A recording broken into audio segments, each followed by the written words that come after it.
Hello student, हम पढ़ा रहे हैं प्राचीन इतिहास। प्राचीन इतिहास का हमारा ये नेक्स्ट लेक्चर है। आज हम चर्चा करेंगे धार्मिक आंदोलन के बारे में। यानी कि धार्मिक आंदोलन जो है, जैसे भारत में जैन धर्म और बौद्ध धर्म का उदय हुआ था, इसी तरीके से जो धार्मिक आंदोलन है आपके चीन में, ईरान में, यूनान में भी इन धार्मिक आंदोलन का उदय हुआ। इससे पहले के वीडियो में हमने हर्यक वंश यानी कि मगध साम्राज्य की स्थापना के बारे में चर्चा की थी। हर्यक वंश, शिशुनाग वंश, नंग वंश के बारे में चर्चा की थी। तो आज हमारा नेक्स्ट लेक्चर है धार्मिक आंदोलन। धार्मिक आंदोलन के बारे में चर्चा करेंगे। ये धार्मिक आंदोलन कब स्टार्ट होता है?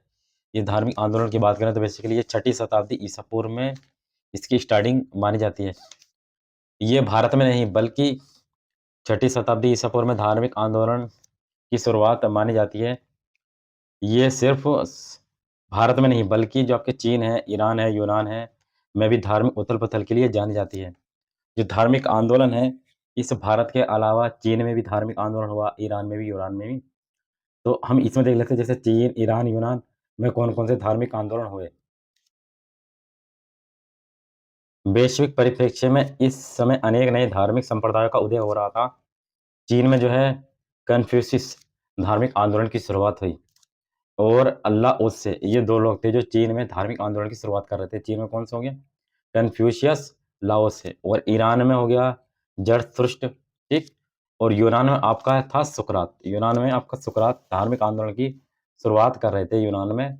सुकरात और पाइथागोरस पाइथागोरस वही काम कर रहे थे जो भारत में भगवान महावीर और गौतम बुद्ध कर रहे थे। ये लोग भी वही काम कर रहे थे जो भारत में भी गौतम बुद्ध और महावीर स्वामी काम कर रहे थे। तो ये धार्मिक आंदोलन की जो शुरुआत है 6ठी शताब्दी ईसा पूर्व में मानी जाती है। इन सभी धर्म सुधारकों में अपनी पुरानी धार्मिक व्यवस्था के विरुद्ध विद्रोह का झंडा खड़ा कर धार्मिक जीवन में प्रविष्टों और बुराइयों को दूर करने का भागीरथ प्रयत्न किया। गंगा घाटी में हुए इस धार्मिक आंदोलन के निम्नलिखित कारण थे। तो ये धार्मिक आंदोलन बेसिकली कहाँ पर हुआ? गंगा घाटी में हुआ। और इसके निम्नलिखित कारण थे। किस तरीके से धार्मिक आंदोलन की शुरुआत हुई और ये धार्मिक आंदोलन भगवान महावीर और गौतम बुद्ध से संबंधित है। इस धार्मिक आंदोलन का जो पहला कारण है वो है धार्मिक कारण। पहला धार्मिक कारण, इस धार्मिक कारण में क्या था? तो वैदिक धर्म में अनेक जटिल कर्मकांड व्याप्त हो गए थे और बड़े-बड़े यानी कि खर्चे साध्य यज्ञों का आयोजन होने लगा था। तो इसमें बड़े-बड़े यज्ञ होते थे जिसमें बहुत सारा खर्चा हुआ करता था, जिसमें पुरोहितों का एकाधिकार स्थापित हो गया। तो ये जो यज्ञ वगैरह जो किया करते थे, वो पुरोहित किया करते थे। सामान्य व्यक्ति प्रत्यक्ष रूप से ईश्वर से साक्षात्कार नहीं कर सकता था। यानी कि जो एक सामान्य व्यक्ति है, वो डायरेक्ट ईश्वर से प्रार्थना नहीं किया कर सकता था, यानी इंटरव्यू उसका नहीं होता था। वे इन बड़े यज्ञों का अनुष्ठान करने में असमर्थ था। तो जो गरीब व्यक्ति हुआ करते, सामान्य व्यक्ति हुआ करते थे, वो बड़े यज्ञों का अनुष्ठान नहीं किया करता था क्योंकि उन बड़े-बड़े यज्ञों का जो आयोजन होता था, वो पुरोहितों के एक अधिकार में आ गया था, धार्मिक कारण में। यज्ञों में हिंसा को बढ़ावा मिला, विशेषकर पशु हिंसा को। तो यज्ञ में क्या है, जैसे पशु बलि की हत्या की जाने लगी, हिंसा को बढ़ावा मिला और विशेषकर किसमें? पशु हत्या को विशेषकर बढ़ावा मिला।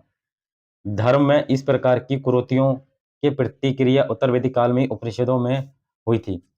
मुंडकोपनिषद में यज्ञ को टूटी हुई नौकाओं के समान बताया गया है।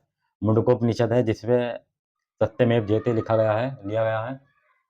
इसमें जो यज्ञ है, यज्ञ जो है, इसकी जो तुलना है, जो यज्ञ वगैरह किया करते इसकी तुलना टूटी हुई नौकाओं से के समान बताया गया है यज्ञ को।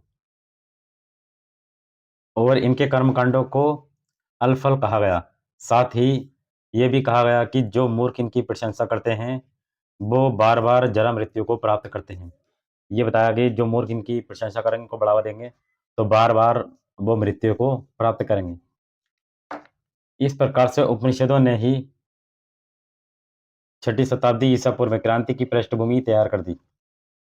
आरण्य का मतलब होता है जो जंगल में बैठकर लिखे जाते हैं और उपनिषदों में तपस्या व आध्यात्मिकता पर बल दिया गया है। जो आपका उपनिषद है, उपनिषद का मतलब होता है गुरु के पास बैठकर ज्ञान प्राप्त करना।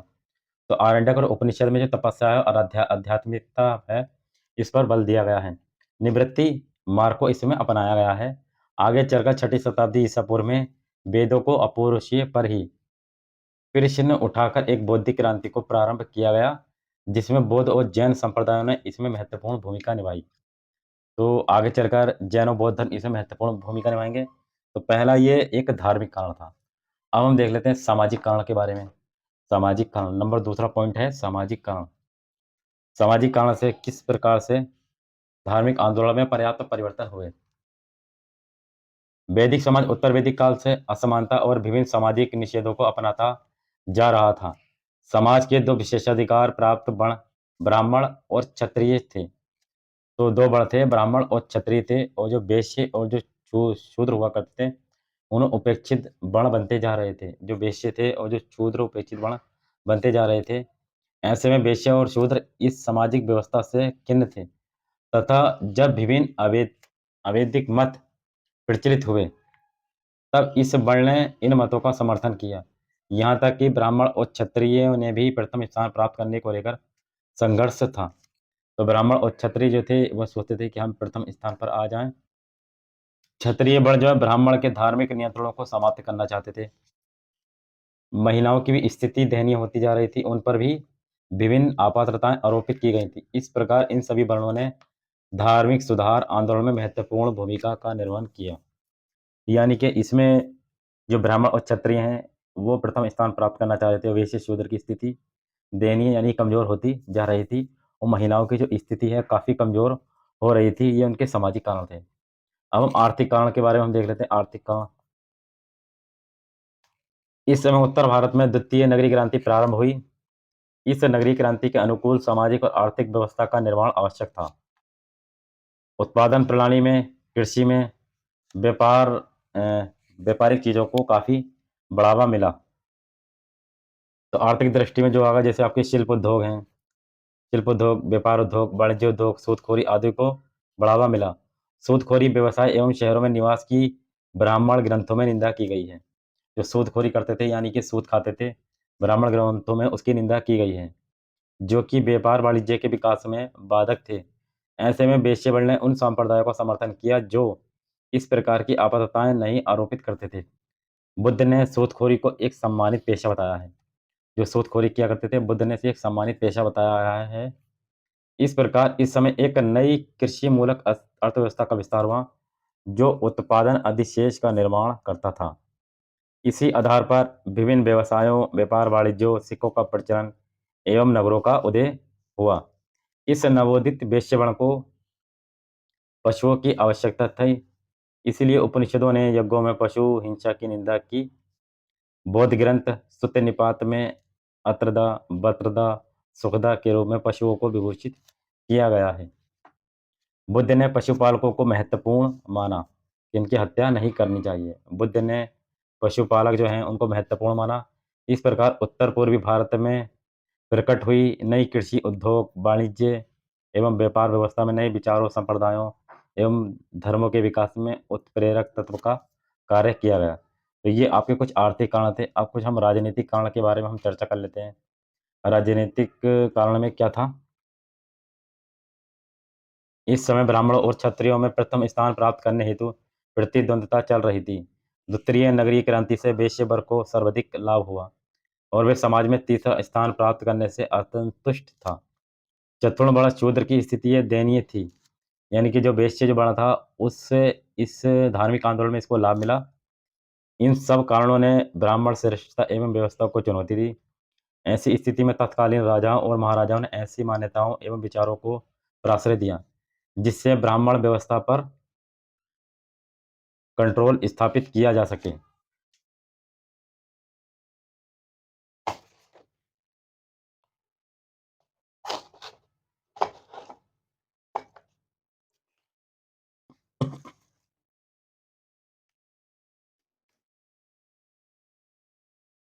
ऐसी राजनीतिक स्थिति के आलोक में नए संप्रदायों का उदय हुआ, यानी कि नई-नई चीज़ों का उदय हुआ, जिसमें सब समान रूप से गृह थे। इस प्रकार छठी शताब्दी ईसा पूर्व का धार्मिक आंदोलन तत्कालीन सामाजिक, धार्मिक, आर्थिक एवं राजनीतिक परिस्थितियों के असंतोष का परिणाम था।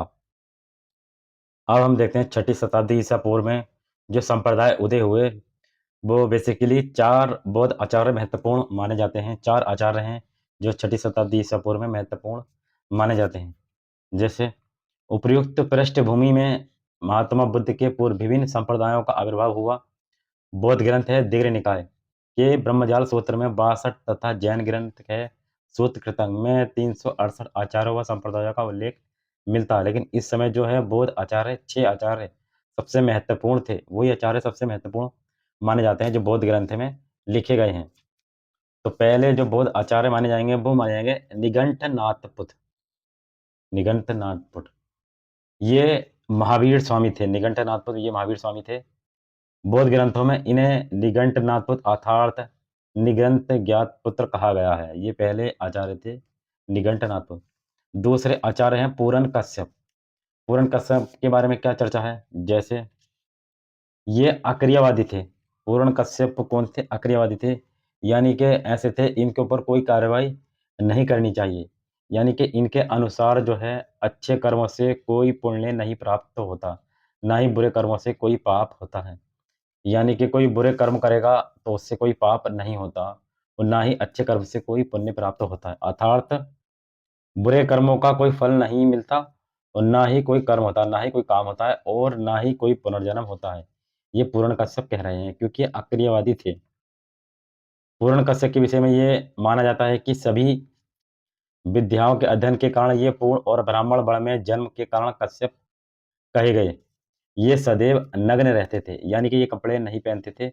इनके 80,000 अनुयायी थे। इन्होंने बुद्ध के महापरिनिर्वाण के 16वें साल श्रावस्ती के पास जल समाधि ली है। तो पूर्ण कश्यप जो है अक्रियवादी थे और ये नग्न रहते थे।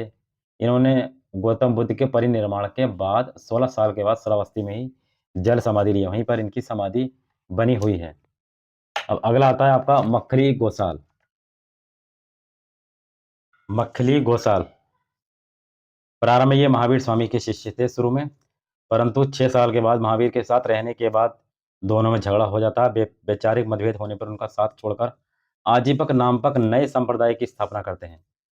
तो मक्खली गोसाल ने आजीवक नामक एक नए संप्रदाय की स्थापना की। मक्खली गोसाल का जो मत है वो नियतिवाद था। मक्खली गोसाल का जो मत होगा नियतिवाद, यानी कि व्यक्ति अपने कंट्रोल से बाहर कोई भी घटनाएं नहीं करेगा। इनके अनुसार जो है संसार की प्रत्येक वस्तु नियति अर्थात भाग्य प्रारंभ द्वारा नियंत्रित व संचालित की जाती है। यानी कि इनके अनुसार कोई भी वस्तु है जैसे भाग्य रहेगा होगा उसी के अकॉर्डिंग संचालित ओवर कंट्रोल की जाएगी। यानी कि मनुष्य का जो जीवन है उसके कर्मों से प्रभावित नहीं होता। यानी कि जैसे कर्म करोगे उसके आधार उसका जीवन प्रभावित नहीं होता। यानी कि उसके भाग्य में जो चीज लिखी हुई है वही चीज मिलेगी। ये मक्खली गोसाल ने कहा। मक्खली गोसाल एक दास पुत्र थे। गोसाल के पिता का नाम मंख और माता का नाम भद्दा था। मंख एक भिक्षु होते थे जो हाथों में चित्र लेकर भजन गाते और भ्रमण करते थे। इनका जन्म गौशाला में हुआ था, इसीलिए इनका नाम गोशाल पड़ा। यानी कि मक्खली गोशाल पड़ा। क्यों पड़ा? क्योंकि इनका जन्म जो है गौशाला में हुआ था। अगले जो माने जाएंगे अजीत केश कंबलिन। 3 आचार्य हमने देख लिए, निघंटनाथपुट, पूरन कश्यप, मक्खली गोसाल। अगले हैं अजीत केश कंबलिन। ये मनुष्य के केशों का कंबन धारण करते थे, इसी कारण इन्हें केश कंबलिन कहा गया। अन्यथा उनका मूल नाम अजीत था। तो पहला जो इनका नाम था अजीत था और ये जो केशों का कंबल धारण करते थे इसीलिए इन्हें अजीत केश कंबलिन कहा गया। और ये जो उच्छेदवादी थे, यानी कि मृत्यु के बाद सब कुछ नष्ट हो जाता है, इसलिए उच्छेदवादी कहते हैं।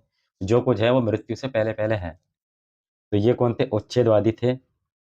इनके अनुसार मृत्यु के बाद सब कुछ नष्ट हो जाता है। मानव शरीर का निर्माण पृथ्वी, जल, अग्नि और वायु नामक भूतों से हुआ है। इनके अनुसार संसार में ना कोई किसी का पिता है, ना कोई माता है, ना कोई पाप, ना कोई पुण्य। इसी से लोकायत या चारवाक दर्शन का विकास हुआ है। तो ये अजीत केश कंबलिन के बारे में चर्चा थी। ये उच्छेदवादी थे। इन्होंने कहा कि मृत्यु के बाद सब कुछ नष्ट हो जाता है। पांचवा पांचवें जो बौद्ध आचार्य हैं वो पकुत कच्चायन हैं। पांचवें आचार्य का नाम है पकुत कच्चायन। ये नित्यवादी थे। इनका जन्म पकुत वृक्ष के नीचे हुआ था, इसीलिए इन्होंने 7 तत्वों पृथ्वी, जल, अग्नि, वायु, सुख, दुख, आत्मा को अजर, अमर, अचल, अनश्वर माना है। यह भी एक तरह से भौतिकवाद था जो पुनर्जन्म और कर्म को नहीं मानते थे। इनके अनुसार संसार में ना कोई मरने वाला है और ना कोई मारने वाला है, इसीलिए इन्हें अनश्वर कहा गया। अनश्वर का मतलब होता है जो किसी को नहीं मानता है। नैतिक जीवन में और आध्यात्मिक जीवन व्यर्थ है सत्य है उसका विनाश नहीं हो सकता और जो असत्य है उसे उत्पन्न नहीं हो सकता। यानी कि कोई बात सत्य है तो उसका विनाश नहीं हो सकता और जो असत्य है उससे कुछ उत्पन्न नहीं हो सकता। ये प्रकृत कात्यायन ने कहा। तो लास्ट आचार्य जो हैं वो हैं संजय बेलटपुत्र। लास्ट आचार्य जो बचे हैं आपके संजय बेलटपुत्र, ये संदेहवादी थे। संदेहवादी में कोई शक वगैरह हो, ठीक?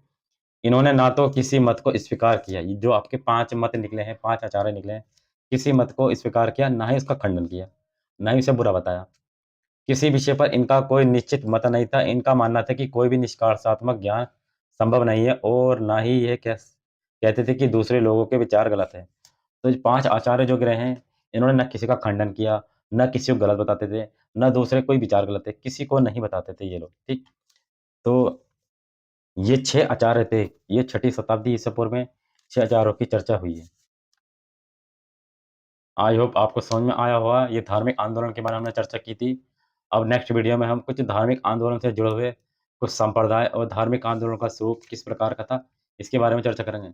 और फिर उसके बाद जैन धर्म, बौद्ध धर्म की शुरुआत हो जाएगी। चलिए, थैंक्स।